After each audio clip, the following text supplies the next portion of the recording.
नाज़रीन तव्हांखे ॿुधाईंदा हलूं त कराची में मज़दूरी कंदड़ गुलाम नबी शाहवासी नौजवान मुकेश सागर मेंगवाड़ जी बाज़ियाबी जे लाइ वारसनि पारां प्रेस क्लब आॾो एहतजाजी मुज़ाहिरो कयो वियो।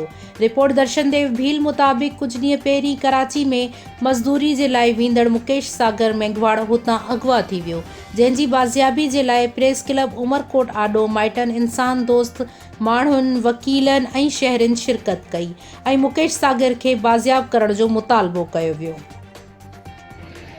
मुकेश कुमार मेंगवाड़ गुलाम नबी शाह जो रहवासी आहे। गरीब मिस्किन ॾाड़ूमल जो पुटु आहे जो गारमेंट फैक्ट्री में मज़दूरी सांगे वियल हुयो।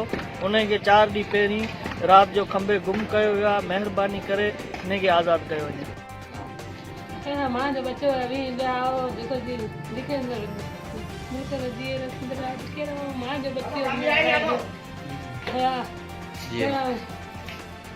मजदूरी करतो वेचारो मजदूरी करण के असां जॾहिं मजदूरी पियो करे रात रो अगवा करे गया की थियो की न थियो मुंहिंजे बच्चे ना हाय में